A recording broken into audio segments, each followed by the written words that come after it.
Welcome back, everybody. This is the second video in this unlimited series. Should you open? Is the EV worth it? I've been opening some unlimited on stream. Haven't really done one for the channel per se. So here we are. Quick reminder, if you haven't yet subscribed, the 2000 sub giveaway is about 700 subscribers away, and it's building up 10-20 a day, so it won't be that long. Like if you're here and like the content, it helps. I am working on the big announcement for the 9.5 heart auction that some of you will be aware of. That video will be up soonish, a couple of days maybe, not too much longer than that. But yeah, thanks for watching. I do these pretty quick. Let's see if we can pull an eye or something spicy. I've never pulled a unlimited eye. I never pulled a first edition one either. I own one, but that's a different story. That's a Flesh and Blood Unsealed story. Alrighty.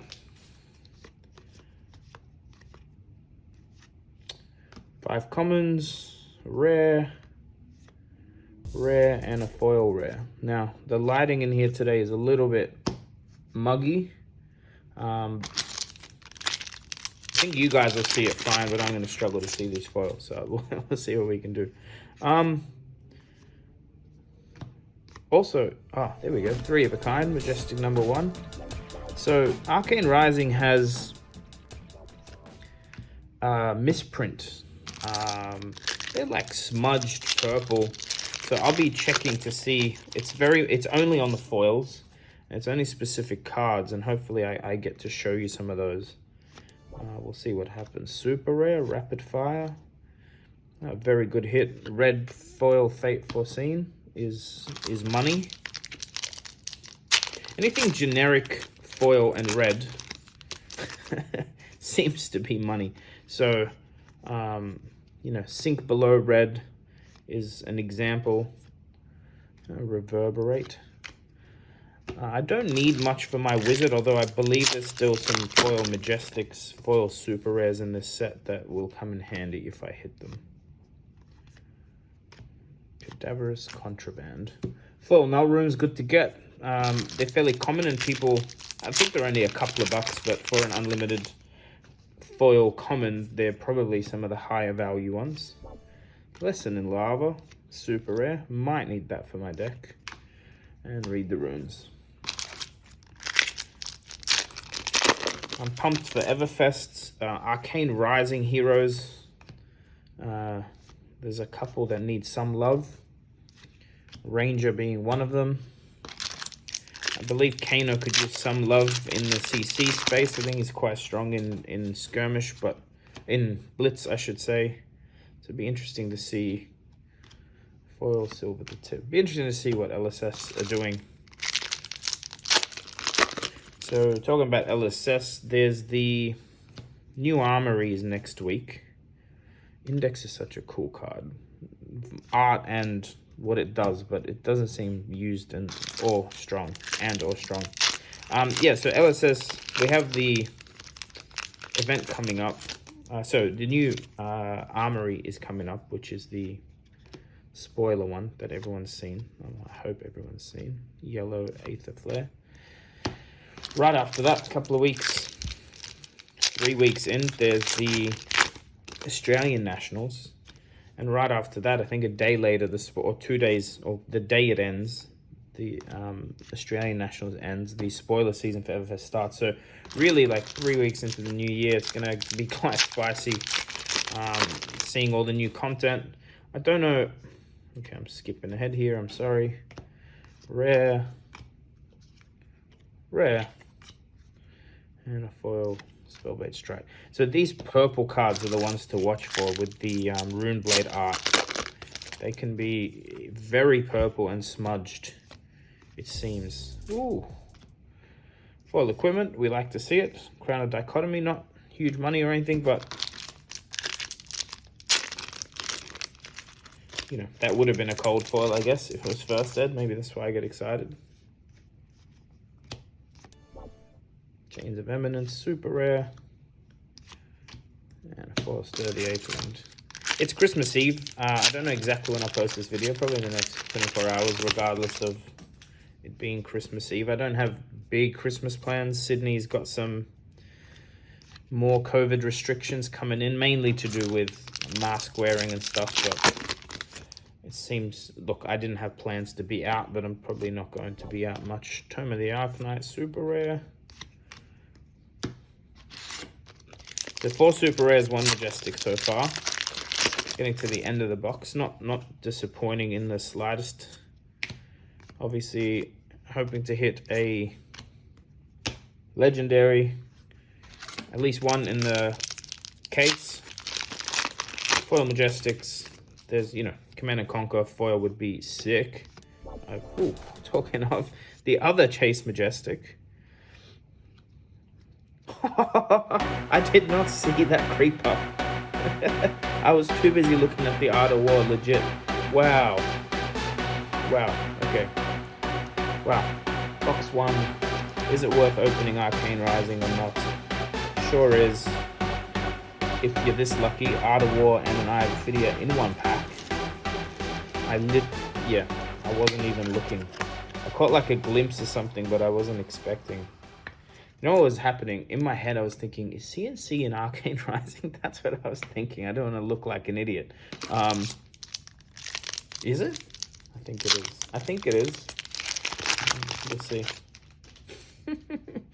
That's what I thought. Anyway, Art of War and an Eye of Ophidia in 1 pack. And a foil Tome of the Arcanite. Super rare right after that. Man, alright. Look, I've reacted less on first edition stuff. As you guys know, because I'm like actually looking at the cards. Wow. And a Rune Flash. Well, this case has paid for itself, more or less. And we still got 3 boxes to go. By the way, I did a impromptu Christmas giveaway, quite a big one when it comes down to it, on the Facebook page. So if you haven't liked the Facebook page, you should go pop a like, because I put up a post, the free case of Tales of Aria first edition. 9 people got in. 9, yeah. So they're all packed and ready. I'll be shipping them. It's Christmas Eve, so I might ship them today. Just if I get time, because you got to do all the custom declaration stuff for the overseas shipping. I'll do my best. I'm throwing cards. But yeah, I ended up closing it early, and I'll give you guys a bit of a hint. Like, I did the giveaway because I only have like 70 followers on the Fluke Unbox Facebook page. That's not a lot, right? So the idea was I post to the people that are there and the people that are even awake and see it. And, you know, I'd give away a couple of boxes, a couple of cases, whatever it was. I was happy to do as many as people saw it.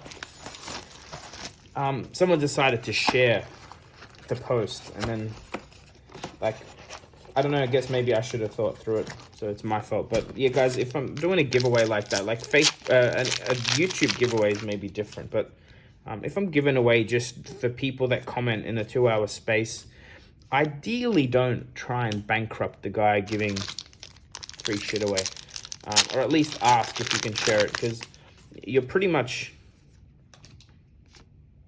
spending my money.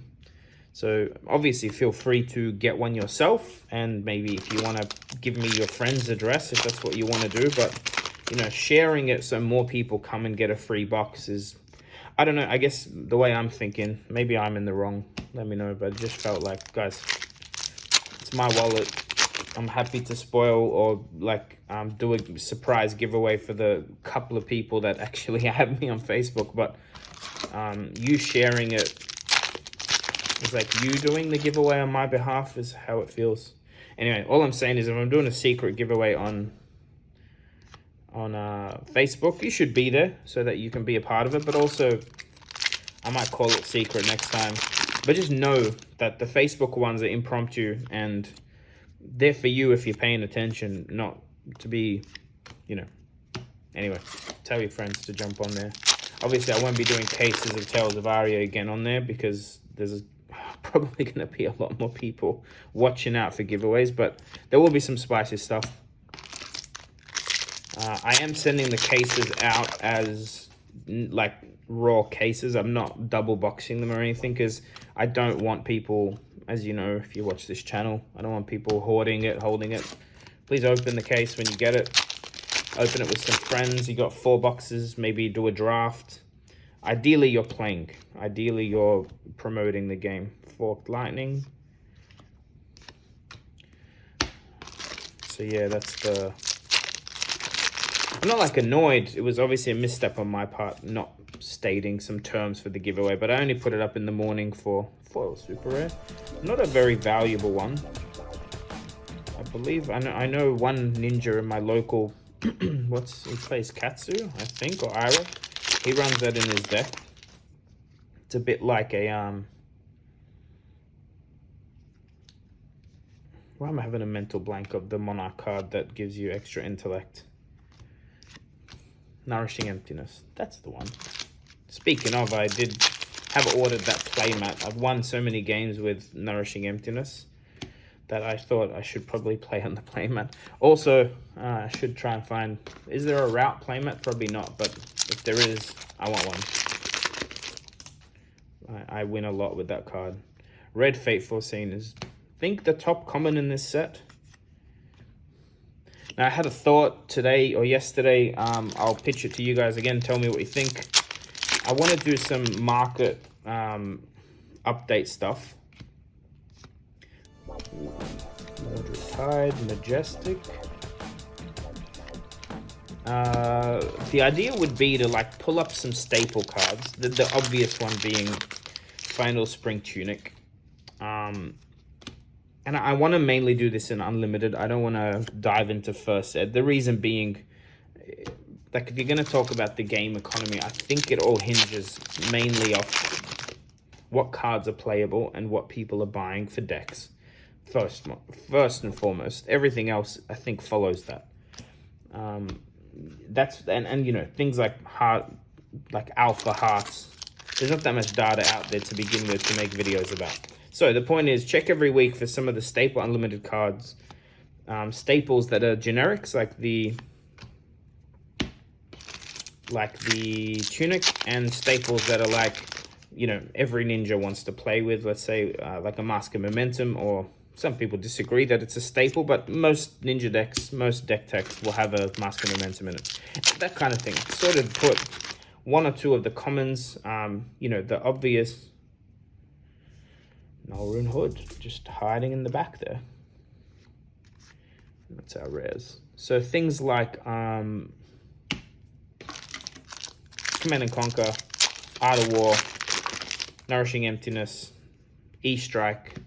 Those are the types of cards where their generics are very playable. I think that shows the health of the game, because every player that's a little bit serious about the game probably owns a couple, or if players are just starting and reading deck techs or looking up stuff online, they're the cards they're most likely going to spend money on. So that's the idea. Make a list of like a dozen, 2 dozen cards.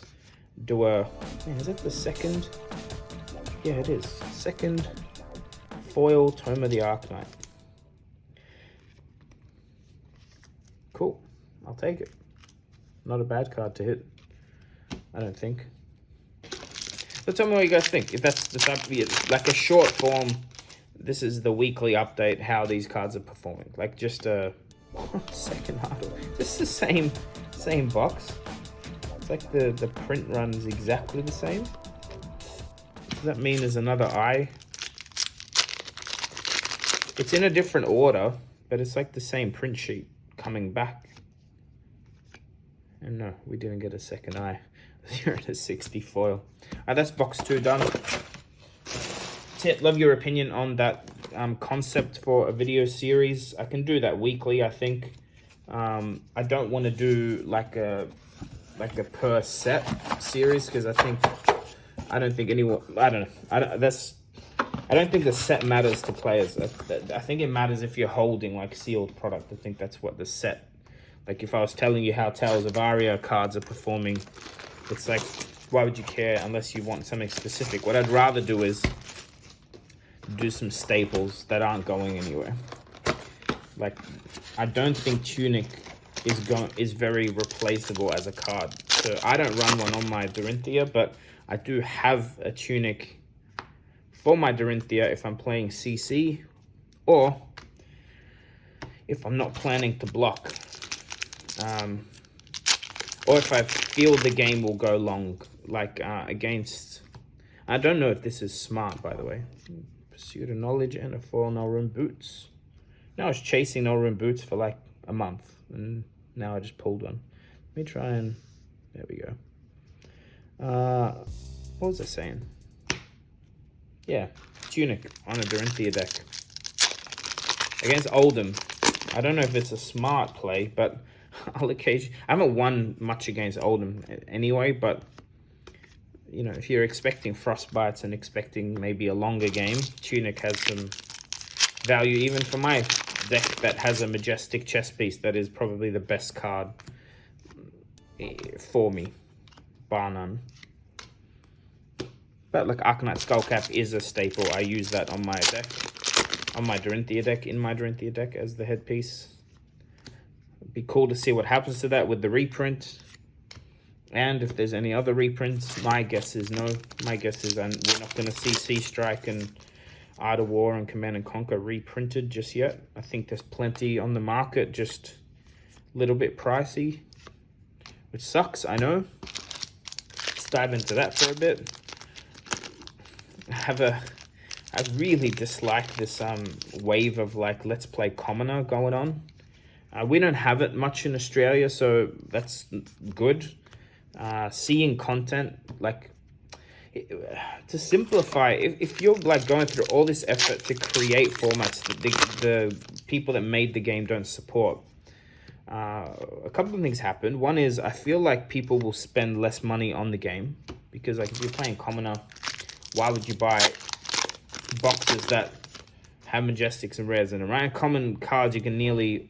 Ooh, it's a good Super Rare to hit again. I think I missed a rare. I did. Life for a life. So if you're pushing Commoner as a people aren't going to buy.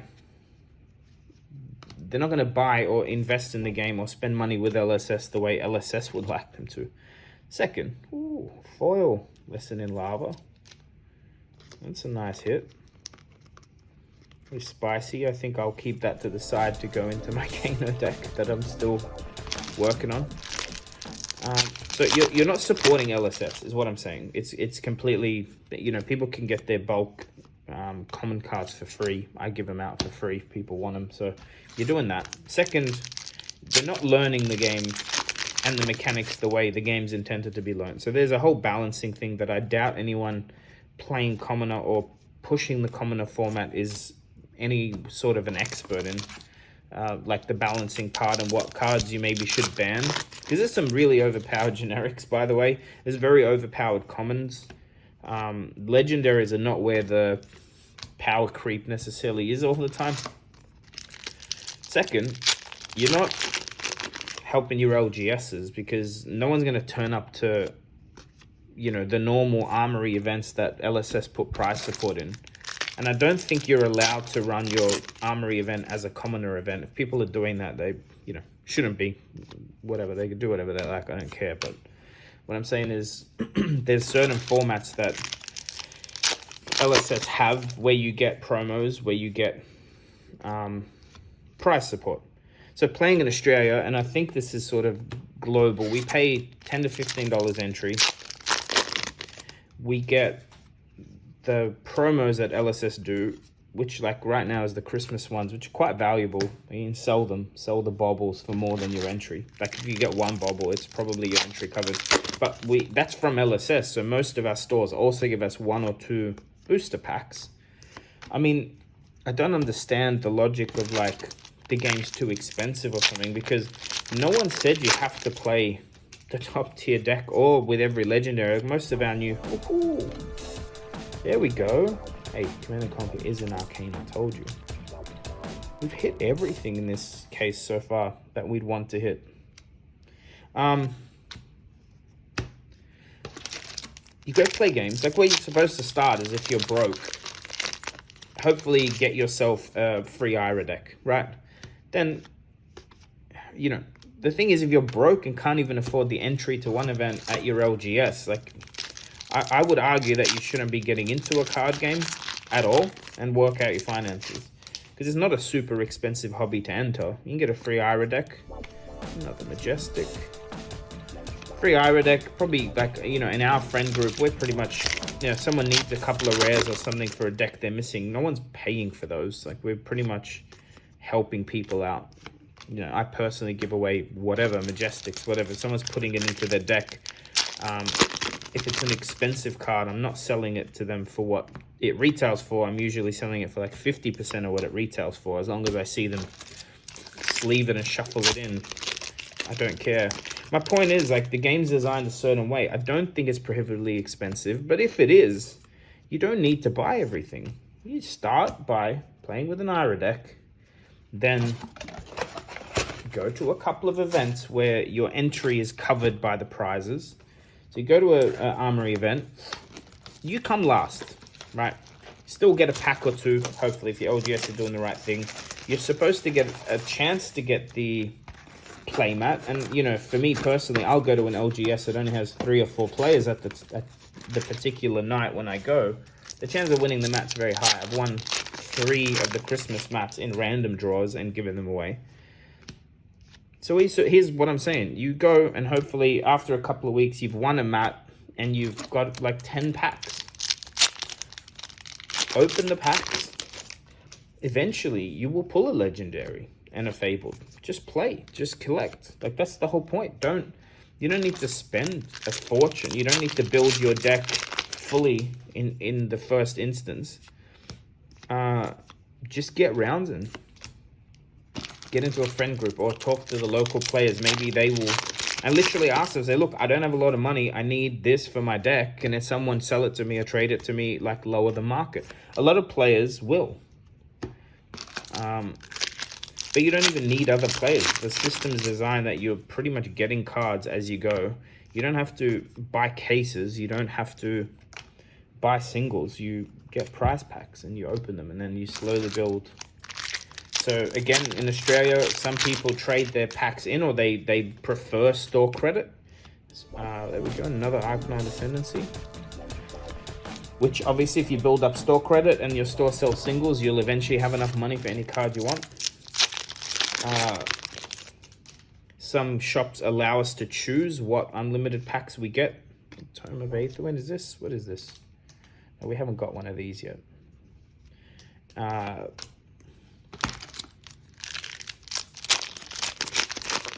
Yeah, I don't feel like... and I just bought these too. Oh, well. So I need... What is this pack? It's in the foil slot. That's right. Never mind. 2 rares. There we go. This case is Wizard. Wizard. That's what it is. I mean, not the Art of War, but we got a Foil Lesson in Lava, and I have Ophidia and Stormstriders. It's like the three of the most expensive pieces for a Wizard deck. My point is, you don't need to have $500 to buy a deck to play when you start playing. The argument that new players, it's prohibitive, is bullshit. Just start the game the way you're supposed to start it. Buy a couple of booster packs. Buy the pre-made decks. You know, if you decide you're going to play Lexi, you know, you shouldn't be buying, you know, WTR necessarily, even if you need a WTR card. But you can get all these advice pieces from people in the community, friends online. I think...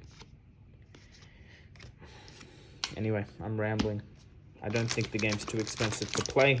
I'm not out of touch either. I've been...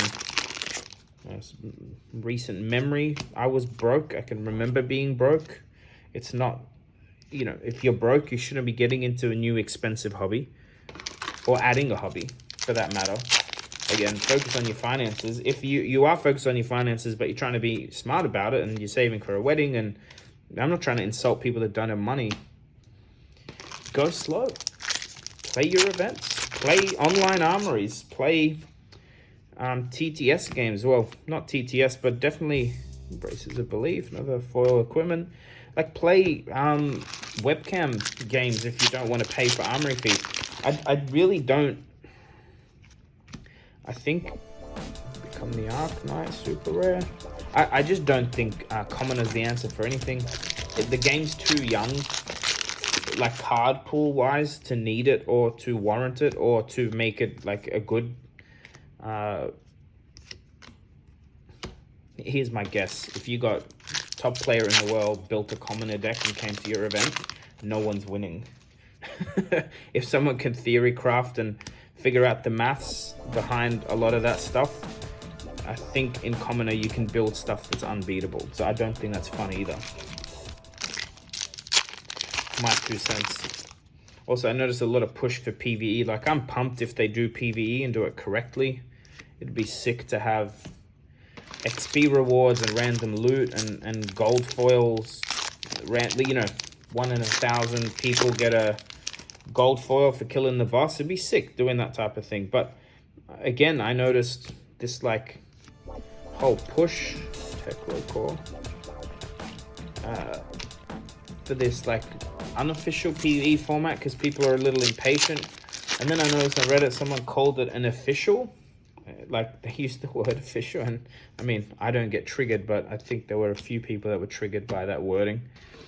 I just don't understand, like, why you're pulling resources away from the game. I know it's like fan service. I know if you're working on a PvE format and you're spending the time, it's great, but there's so much depth in the game as it is. I think waiting for an official PvE format that's balanced with rewards. There's a Foil Majestic in the second last pack. I think that makes more sense. I think, obsessing over formats that aren't official in a game that's very young and has a pretty shallow card pool. I don't know, I think what's going to happen is an LSS is going to maybe release their own, and then you've sort of wasted a lot of time and resources making one. You're creating... It's 100% the official format will beat your format. 100% commoner will drive players away from the way the game's supposed to be played. I don't think it's a good learning curve to go commoner to a local skirmish. Like, you're going to get run over by everyone else that knows how to play. Forget the power level of the decks and people having legendary equipment. That's not what's going to... I don't believe what's going to change again, a good player that's been playing for a while knows their class inside out. Doesn't need equipment. It helps. Some decks have to have the equipment. Other decks, if you know how to block and when, and I don't, but I've seen people that do know how to block and they know my deck better than I know my deck, which means they're reading my plays and reacting correctly, would probably beat me without a tunic or without a card, any card that's worth $100 or more. Also, the market's pretty low at the moment, so it's not a bad time to be trying to buy some of these staple cards. They're accessible or more accessible than they have been in the past. But anyway, that's my rambling. I'll put the pricing. Obviously, this case is in the green. These videos are like just for fun. Obviously, you can't like decide on EV from one case of a product. It's more to give you guys an idea of what a bad case looks like, what a good case looks like. The next one we'll open is Crew, and then Monarch Unlim, and then Tails Unlim. I haven't got the Monarch Unlim yet, so that's why I'm probably doing these a little bit slow, just so I get all the stock. Thanks for watching. Half an hour-ish video. Hopefully you enjoyed my reaction, pulling the eye. I did. I enjoyed pulling it, and I just bought Storm Striders, but I guess I don't need them anymore. Maybe, hopefully, the guy hasn't shipped them yet. But anyway, talk to you guys soon.